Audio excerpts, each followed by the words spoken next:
Number 3, I'm going to go to Mississippi State University, one of my favorite receivers of my youth, and a guy who played in your era, Mr. Eric Moulds. Okay. Eric Moulds makes my list. Let's get some like that. Eric Moulds here. Eric Moulds, multiple 1,000-yard seasons. This is after the Andre Reed. This is after the James Lofton. Eric Moulds had about a decade with the Bills where he was one of the best football players in the sport and one of the best wide receivers in the game. Eric Moulds had a playoff game against the Miami Dolphins where they're coming in there and everyone's like, oh, Eric Moulds had more than 200 yards receiving in this game. Every year, with quarterbacks being rotated in that building, Eric Moulds was able to show up. This is the after the Scott Norwood era, after the Bruce Smith era. Eric Moulds kept the Bills an offense that was viable and would get the job done. Big body, made a lot of plays. Chris Carter, your thoughts on Eric Moulds? Very good player. I'm surprised you selected him, but very, very good player. He did play in an era, it's hard. Myself, Michael Irvin, Tim Brown, Herman Moore. There's a lot of wide receivers in that era, but tougher, and you got to give him a little extra credit because he played outside in the element. Love that. Underappreciated. Your number 3, underappreciated is whom? I'm going to go, when I came into the league, there were 3 wide receivers that I looked at tape of them running routes. One was Steve Largent. The other was Art Monk. The last one was Henry Ellard. Henry Ellard highlights on Good Morning Football. Now, you talk about one of the smoothest route runners ever. Went on to be one of the great receiver coaches that we've had. 15th all-time after playing 16 seasons there. He has more receiving yards than Torrey Holt, Andre Reed, and Steve Largent. 7 seasons at 1,000 yards. Truly, truly one of the elite route runners. And you talk about separation. If there's a definition, his face is in the dictionary. I love the turtleneck on Jim Everett there. And this is a playoff game in Philadelphia where he makes a couple big catches against that Buddy Ryan defense and out of the playoff. My last game in Philadelphia happens to be Henry Ellard ended our season. Flipper Anderson, Henry Ellard. There you go. Number 2 for me. What you got? I got Wes. I'm going Wes Welker.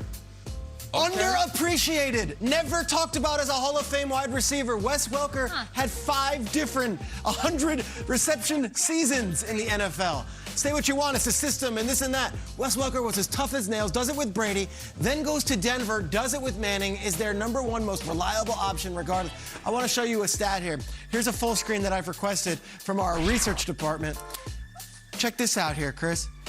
Years leading the NFL in receptions since 1990. Different seasons. It wasn't 1 year. It wasn't 2 years. Different animal. Wes Welker 3 different times led the NFL in receptions, including that Randy Moss year where everyone was like, Randy Moss had 20 touchdowns. Wes led the NFL in receptions. Tough as nails, underappreciated, never discussed as a Hall of Fame candidate. I think Wes Welker deserves some recognition. Wes Welker and a number of guys. Edelman. Definitely underappreciated. I'm talking about him, though, not Edelman. That's what I don't like. It just gets grouped together. Wes is my guy. Wes, he is underappreciated, all right? I'm just going to tell you, man, I'm not into small guys. Now, the stats and everything are amazing, but you mentioned he led the league in catches. Randy Moss was dragging all the coverage, so there is a reason for that. I don't like small, so I'm going to go with big. My next guy is a big dude. I'm going with Andre Johnson. Okay. People always talk about Larry Fitzgerald, but they never mention Andre Johnson. 3rd overall pick, 2003 season out of Miami, played 14 seasons. Houston, Indy, played a little bit there in Tennessee. 7 times a Pro Bowler, 2 times All-Pro, and between the years of 2003, 2016, Johnson had 14,185 receiving yards. Only Larry Fitzgerald had more, and he holds all the Texans. This guy right here could be the number 1. Most disrespected, underappreciated, the silent assassin from the U. He has all the other characteristics that the U players don't have. Nice. Andre Johnson. I can't argue. I love him. I think if Larry Fitzgerald is that first ballot Hall of Famer, Andre Johnson is as well. I think he could go that way. My number 1, same draft class. Oh, my goodness. Same type of big body. Who?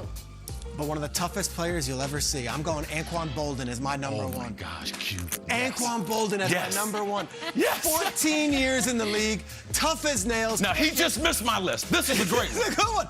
Q's another one. Wins a Super Bowl with the Ravens, comes there as immediately their number 1 wide receiver. And, you know, you talk about one of the great men of the sport, one of the great ambassadors, a Walter Payton Man of the Year. Yep. Again, another player. Did it time and time again for different organizations. He was catching passes from Jeff Blake all the way to Matt Stafford. He went all the way through Arizona to Baltimore to San Francisco, Detroit. I think he even ended his career in one other location. This is the guy that I look at and I think tough, reliable, smart, can do it all, was a college quarterback, as we know. Anquan Boldin, again, Hall of Fame talk, never hear his name mentioned. I'd put him in any conversation. And Anquan Boldin. Didn't necessarily have the measurable. He's not 6'2", he's not 220, didn't run a 4.40, he actually ran a 4.7. But all the attributes that it takes to be great at the position. Get some build up here. The #1 most underappreciated wide receiver, according to Chris Carter, is who? Sterling Sharpe. Wow. Sterling Sharpe of the Green Bay Packers, all right? 5 times a Pro Bowler, 3 times All-Pro, led the NFL in reception 3 times in 7 years. Okay, so that Wes Welker number? That's 3 times in 7 years. 1,000 yards receiving in 5 of 7 seasons, 1,400 yards receiving in 2 seasons. And in '92, he won the wide receiver triple crown.